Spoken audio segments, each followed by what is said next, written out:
कह के भुइया सुता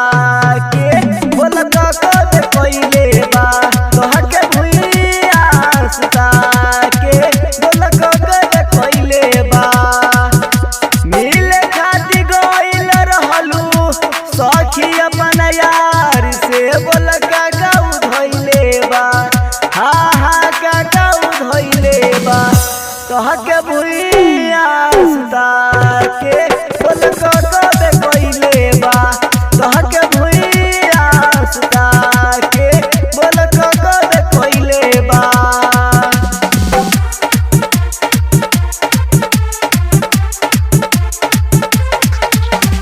डीजे अरमान सिद्दीकी मेहरवा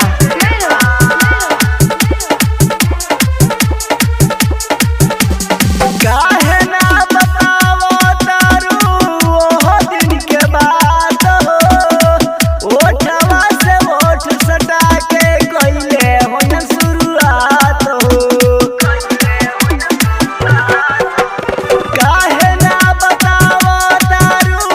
ओह दिन के बात हो ओठवा से ओठ सटा के कइले हो न शुरुआत हो सगरो बचावल धन नई हर के तोहरो यार हो खइले बा हा हा यार हो खइले बा कह के भुइया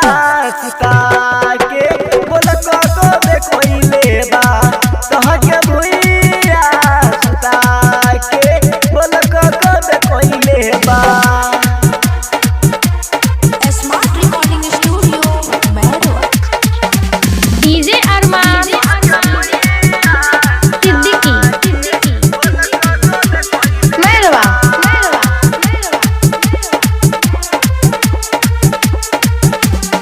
रात भर सुतल रहलू अनिल के कोरा में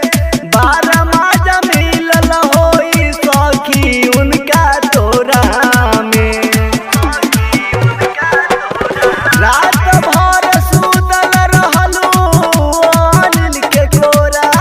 में 12 माजा मिलल होई सखी उनका तोरा में नौसिम बेदर्दी बड़का किस्मत से ऐसन माल कोइले बा